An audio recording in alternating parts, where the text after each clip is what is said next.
तो फाइनली विकी कौशल का Chhaava movie theatre पे रिलीज हो चुका है। इसका teaser trailer will really good, but before you watch the movie कुछ ऐसे चीजें आपको जानना जरूरी है ताकि you know what to expect from this movie. So it is based on the real life story of Chhatrapati Sambhaji Maharaj ji, जो छत्रपति शिवाजी महाराज जी के बेटा है। Before I do this review I wanna say that ये सिर्फ उस मूवी का ही रिव्यू होगा, ना कि एक्चुअल हिस्ट्री के ऊपर। In one word I can say that this movie is a pure action pack masala entertainer जो हम बॉलीवुड में काफी पहले से देख चुके हैं। इस मूवी को हम दो हिस्सों में डिवाइड कर सकते हैं, इसका पहला हाफ और इसका दूसरा हाफ। इसका पहला हाफ काफी डिसअपॉइंटिंग रहा मेरे लिए। एट फर्स्ट हाफ आपको एक हिस्टोरिकल कॉन्टेक्स्ट दिया गया है जिससे हमको पता चलता है कि कौन कितना पावरफुल है। The intro scene of Vicky Kaushal as Chhatrapati Sambhaji Maharaj ji on the horse is amazing, बोले तो बिल्कुल correct. After that the action scene in the first half was okay. उसमें जो एक पावर पैक पंच होना चाहिए था वो मुझे मिसिंग लगा, specially at the first half. There was no conviction in those action sequence except some few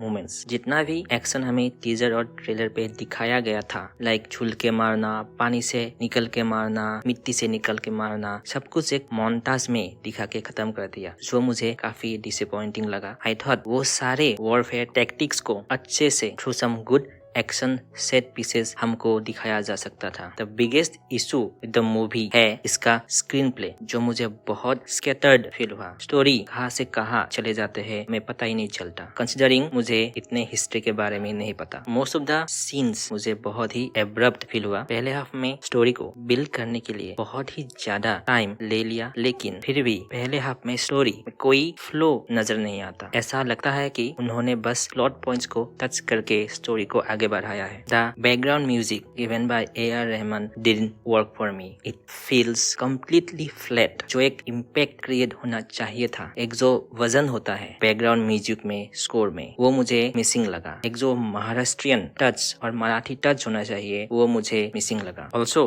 the acting by Rashmika Mandanna as Vicky Kaushal's wife was okay. उनके जो एक्सेंट थे मुझे काफी खराब लगा। कहीं से भी उनके एक्शन मराठी नहीं लग रहा था और महाराष्ट्रियन नहीं लग रहा था। फर्स्ट हाफ में बहुत सारे प्रॉब्लम्स थे, लेकिन उसके साथ साथ कुछ चीजें पॉजिटिव भी थे, जैसे सेट डिजाइन हो या प्रोडक्शन क्वालिटी हो या कुछ मोमेंट हो जो मुझे डेफिनेटली अच्छे लगे थे। Everything bad about this movie ends here in the first half as soon as the second half starts. Boy जो मूवी उठ जाते हैं ना, जो स्पीड पकड़ते हैं, that was peak cinema. Everything जो पहले हाफ में इश्यूज थे वो सब कुछ खत्म हो जाते हैं और जो पीक पे पीक मोमेंट्स हमें एक्सपीरियंस करवाते हैं ये मूवी, इट वाज पैसा वसूल। एक जो 20-25 मिनट का सीन है लास्ट में, वो चलता ही जाता है और उसको देख के हमें गूज बम्स आ जाते हैं। Energy, the body language of Vicky Kaushal in those scenes were amazing, fantastic. उन्होंने क्या परफॉर्मेंस दिया है, इट वाज रियली कमेंडेबल। लेकिन उनके अलावा एक और कैरेक्टर थे जिसको